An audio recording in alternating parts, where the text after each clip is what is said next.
Morning guys. आज हम पढ़ने जा रहे हैं फोटोसिंथेसिस। फोटोसिंथेसिस क्या होती है?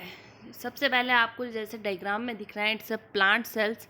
तो हम फोटोसिंथेसिस कहाँ होता है, कैसे होता है, what is the properties, how it occur, what type of photosynthesis and advantage disadvantage, सब कुछ डिस्कस करने वाले हैं इस चैप्टर में। तो फोटोसिंथेसिस एक सिंगल फिजियो बायोकेमिकल प्रोसेस है जिसके जिसके कारण हमारी अर्थ सरवाइव कर रही है। अब मैंने बोला अर्थ कैसे सरवाइव कर रही है, जैसे फोटोसिंथेसिस में क्या होता है कि इन CO2 का अपटेक लेकर प्लांट कार्बोहाइड्रेट का फॉर्मेशन करता है। As a by product oxygen और वाटर को रिलीज़ करता है। ऑक्सीजन जो हर एनिमल के लिए एक एसेंशियल चीज़ है, विदाउट ऑक्सीजन अर्थ में लाइफ पॉसिबल नहीं थी। तो ऑक्सीजन का बहुत बड़ा रोल है लाइफ के लिए। और ऑक्सीजन हमें ओनली कहाँ से मिलती है? प्लांट से। वो भी प्लांट प्रोसेस करता है फोटोसिंथेसिस। ठीक है, तो फोटोसिंथेसिस का जैसे डेफिनेशन हुआ, formation of carbohydrate from CO2 water by illuminated green cells of plant, oxygen and water being the bio product. ठीक है, अब अदर वर्ड्स में और क्या बोल सकते हैं? Capture of photon of light by green plants and conversion of their radiant energy into chemical energy is known as photosynthesis। तो हम इसे क्या कहेंगे? It's a biophysiochemical process. ठीक है, अब फोटोसिंथेसिस में अलग अलग साइंटिस्ट ने बहुत सारे, जो भी साइकिल पढ़ते हो, जो भी एक कॉन्सेप्ट पढ़ते हो, तो वो एक्सपेरिमेंटली प्रूव्ड है। तो मैं सबसे पहले इसमें जितने भी साइंटिस्ट हैं उनका कंट्रीब्यूशन डिस्कस कर लेती हूँ। सबसे पहले आपका आता है एरिस्टॉटल और थियोफ्रास्टस 1320 BC में। इन्होंने क्या बोला कि plant absorb all their nourishment, inorganic and organic, directly from the soil. कि इनका ये बिलीव था कि प्लांट जितना भी नरिशमेंट है वो सॉइल से लेते हैं। अब हम ये देखेंगे कि भाई आगे सॉइल कैसे इंपॉर्टेंट रोल प्ले कर रही है। फिर वॉन हेल्मंट ने 1648 में कॉन्क्लूड किया था कि dry weight of plant increase होता है due to water absorb by them, not due to soil. इसने क्या किया था? प्लांट को ग्रो किया था काफ़ी ईयर्स तक। फिर सॉइल का वेट, प्लांट को जब इनिशियल स्टेज पे ग्रो किया था तब उसका वेट देखा था। फिर उसके बाद में आफ्टर सम ईयर्स उसने वापस दोनों का मेज़र किया, तो सॉइल का वेट तो एज इट इज़ था, देन प्लांट का वेट इंक्रीज हो गया। तो मतलब यदि अपन ये माने कि प्लांट ने सॉइल से सारे नरिशमेंट लिए तो सॉइल का वेट डिक्रीज होना चाहिए, बल्कि सॉइल का वेट एज इट इज़ है और प्लांट का इंक्रीज है। इसका मतलब देयर इज समथिंग जो प्लांट में अकर होता है और जिसके कारण उसका बायोमास और वेट इंक्रीज होता है। ठीक है, देन स्टीफन हेल्स, जिनको फादर ऑफ प्लांट फिजियोलॉजी बोलते हैं, इन्होंने बताया कि ग्रीन प्लांट को सनलाइट की ज़रूरत होती है फॉर देयर न्यूट्रिशन। कि न्यूट्रिशन के लिए ग्रीन प्लांट को सनलाइट, ये स्टीफन हेल्स ने बताया था 1727 में। देन इसके बाद में आता है जोसेफ प्रिस्टली 1770 में। इन्होंने क्या किया था कि ग्रीन प्लांट होते हैं वो प्योरीफाई करते हैं फाउल एयर को। फाउल एयर इन्होंने बोला था, उस टाइम CO2 का ज़्यादा रोल नहीं पता था, तो उन्होंने फाउल एयर बोल दिया था, जिसको हम बोलते हैं फ्लोगिस्टन। तो इन्होंने क्या किया था कि एक एक्सपेरिमेंट किया था कि एक ग्लास बैल में, ग्लास चैम्बर में एक माउस रख दिया था और उसको लाइट ऑन करके, एक स्प्लिट लैम्प ऑन करके वहीं पे छोड़ दिया था। Then after some time mouse will die. क्यों मरेगा माउस? क्योंकि माउस से क्या होगा? CO2 रेस्पायर करेगा, CO2 की कंसनट्रेशन इंक्रीज होगी, और इंक्रीज जब CO2 की कंसनट्रेशन इंक्रीज होती है तो वो क्या बनाती है? कार्बोनिक एसिड, जो हमारे बॉडी के लिए यूज़फुल नहीं होता है। और प्लांट, दूसरी बात है, उस माउस को ऑक्सीजन नहीं मिल रहा था, क्योंकि वो एकदम क्लोज एयर था। क्लोज एयर में जितनी भी स्पेस में ऑक्सीजन थी उसने यूटिलाइज कर दी थी। अब पूरी बॉडी में फिजियोकेमिकल प्रोसेस करने के लिए तो ऑक्सीजन चाहिए, वो उसे नहीं मिल पा रही थी, दैट्स वाई वो मर गया। देन इन सेकेंड सेटअप उन्होंने क्या किया, उसके साथ एक प्लांट रख दिया, तो वो सरवाइव हो गया, क्योंकि प्लांट को CO2 माइस से मिल जाती थी और माइस को ऑक्सीजन प्लांट से मिल जाती थी। तो वो एक सुटेबल एनवायरनमेंट हो गया, जिसके कारण वो दोनों इंटर रिलेशनशिप से रह गए। तब इसमें इसलिए उन्होंने कॉन्क्लूड किया कि ग्रीन प्लांट होते हैं वो फाउल एयर को प्योरीफाई करते हैं, ठीक है। देन जैन इगनहॉस 1779 में उन्होंने एक्सपेरिमेंट करके बताया कि ग्रीन प्लांट होते हैं वो प्यूरिफाई करते हैं एयर को ड्यूरिंग द डे, मतलब दिन की लाइट में, in the presence of light. उन्होंने CO2 plus water in the presence of light बताया था, ऑक्सीजन प्लस कुछ ऑर्गेनिक मैटर प्रोड्यूस हुआ है। अभी तक ये डिस्कवर नहीं हुआ कि ऑर्गेनिक मैटर क्या है। Then Jean Senebier in 1782 proved that green plant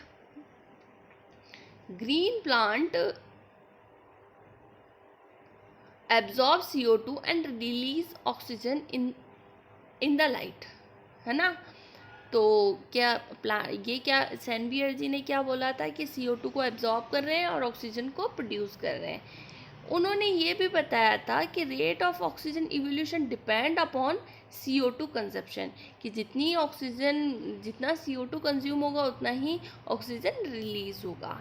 then लेविशियर 1783 इन्होंने क्या आइडेंटिफाई किया, प्योर एयर एज ऑक्सीजन को आइडेंटिफाई किया, और जो उससे बाई प्रोडक्ट एयर प्रोड्यूस होती है बर्निंग ऑफ द कैटल, वो आइडेंटिफाई किया कि प्योर एयर होती है उसमें ऑक्सीजन होता है, ठीक है। Then Nicolas de Saussure 1804 showed the importance of water in the process of photosynthesis। इन्होंने फोटोसिंथेसिस में वाटर का क्या इम्पोर्टेंस है ये एक्सपेरिमेंटली प्रूव किया, और उन्होंने ये भी बताया कि amount of CO2 absorb is equal to oxygen release, ठीक है। अब सबसे इम्पॉर्टेंट टर्म सबको पता है कि प्लांट में फोटोसिंथेसिस में सबसे बड़ा रोल होता है हरित लवण, दैट इज क्लोरोफिल का। अब ये क्लोरोफिल किसने डिस्कवर किया था, प्लेटियर और केवेंटो 1880, दो साइंटिस्ट थे, इन्होंने क्लोरोफिल की डिस्कवरी की थी। देन उसके बाद डचरेट ने क्या किया था कि प्लांट में ग्रीन पिगमेंट की क्या इम्पोर्टेंस है इन फोटोसिंथेसिस, ठीक है। देन लीबिक इन 1847 इन्होंने क्या किया था कि प्लांट में जो मेन सोर्स है वो कार्बन है, क्योंकि प्लांट की जो मेन बॉडी है वो कार्बन से बनी हुई होती है, ठीक है। देन वॉन मेयर 1845 इन्होंने क्या प्रपोज किया था कि ग्रीन प्लांट्स होते हैं वो ट्रांसफॉर्म कर सकते हैं लाइट एनर्जी को केमिकल एनर्जी में बाय ऑर्गेनिक मैटर। अभी तक CO2 के बारे में मतलब ऑर्गेनिक मैटर का नाम आ रहा है, कहीं पे भी कार्बोहाइड्रेट नाम नहीं आ रहा है। स्टिल इसका मतलब scientist are trying to discover what exactly the organic matter is. अब उसके बाद में आपका आता है जूलियस वॉन सच, जिन्होंने first visible product of bio photosynthesis starch को बताया था। ये शोड कि क्लोरोफाइल होता है वो क्लोरोप्लास्ट में कन्फाइंड रहता है, ठीक है। Then Stokes in 1864 purified photosynthetic pigment and separate chlorophyll A, B and demonstrated the presence of chlorophyll C। उन्होंने इन सारे पिगमेंट्स को सेपरेट किया। Then Engelmann in 1884-88 showed that chloroplast is the seat of photosynthesis in the cell, discovered the role of wavelength, different wavelength of light। इन्होंने different wavelength, हम आगे पढ़ेंगे कि भाई कौन सी लाइट में फोटोसिंथेसिस मैक्सिमम होता है, प्लांट को कौन सी लाइट यूटिलाइज करता है, तो वो सब हम इसमें आगे पढ़ने जा रहे हैं। तो ये किसने डिस्कवर किया था? इंगलमैन ने, जिन्होंने डिफरेंट वेवलेंथ ऑफ फोटोसिंथेसिस की स्टडी की थी। डिफरेंट वेवलेंथ पे फोटोसिंथेसिस को स्टडी किया था। और सबसे इम्पॉर्टेंट, इन्होंने एक्शन स्पेक्ट्रम दिया था। आप पढ़ेंगे कि एक्शन स्पेक्ट्रम क्या होता है। देन उसके बाद में Blackman in 1905 discovered the occurrence of dark reaction. अब देखिए 648 से एक्सपेरिमेंट चल रहे हैं, देन 1905 में आके ये डिस्कवरी होती है। लगभग कितने साल हो गए? 2 एरा हो गई ना। 16, एक तो 16 सेंचुरी, 16 वाला पूरा आपका 100 ईयर्स, देन 17 ईयर्स। अब उसके बाद में 1905 में डार्क रिएक्शन को डिस्कवर किया और इन्होंने लॉ ऑफ लिमिटिंग फैक्टर दिया। देन ब्लिस्टर और स्टोल 1912 में इन्होंने क्या किया? स्ट्रक्चर ऑफ क्लोरोफिल बताया। ठीक है।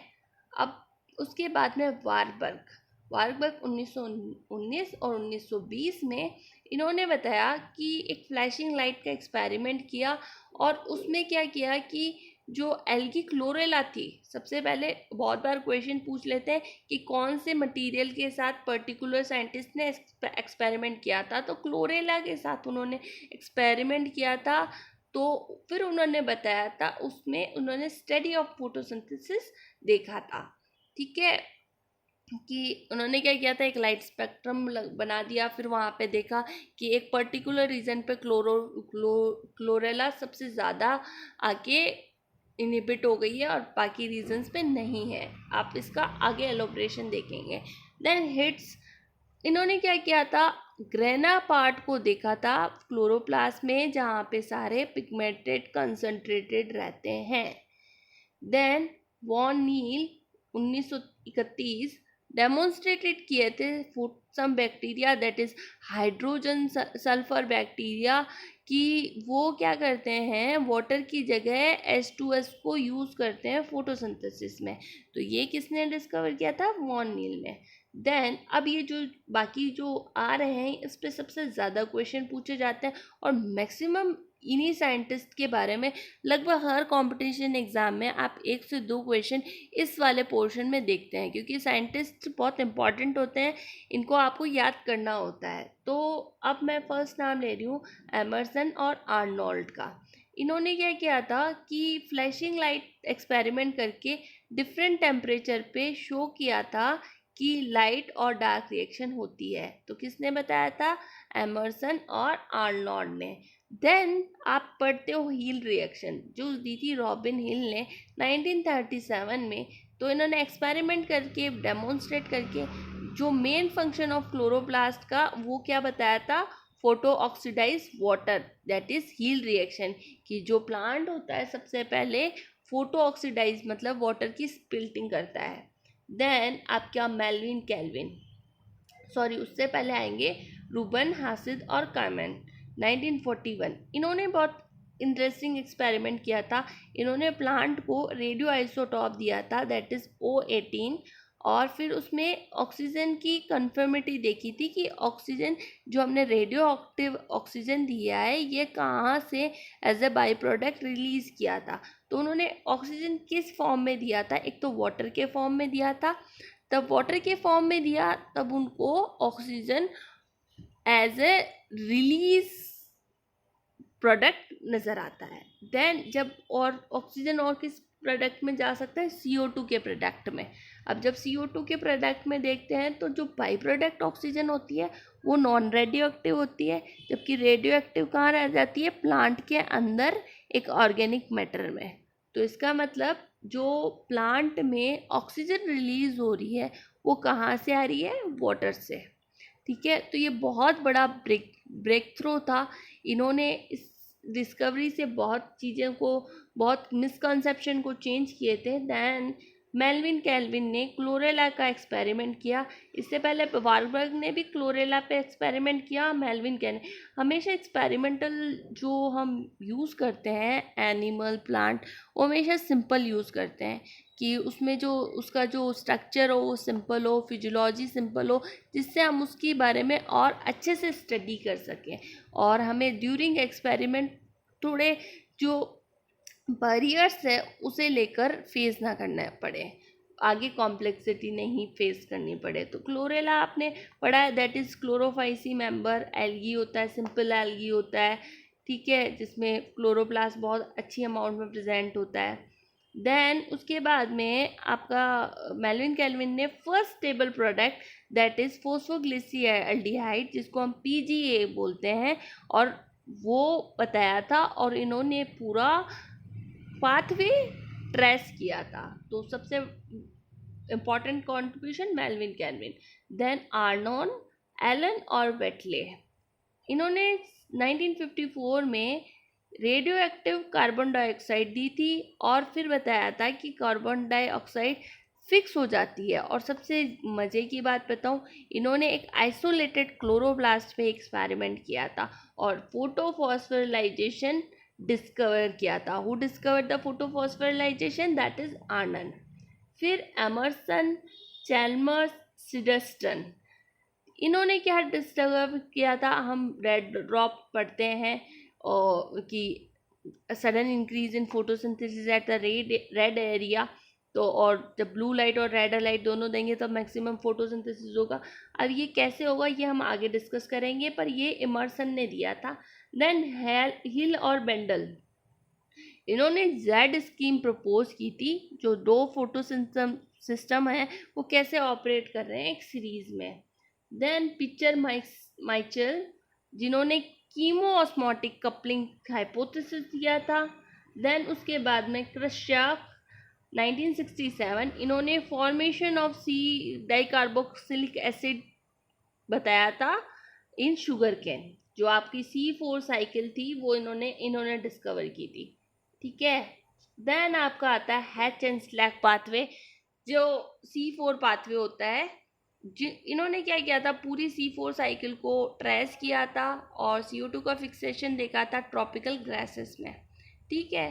देन हुबर, माइकल डिसनहोफर, इन्होंने क्या किया था, फोटोसिंथेटिक रिएक्शन सेंटर को क्रिस्टलाइज किया था, वो था बैक्टीरिया रोडोबैक्टर, ठीक है। तो ये आपके अलग अलग साइंटिस्ट ने अलग अलग डिस्कवरीज की थी, हमने इस बात पे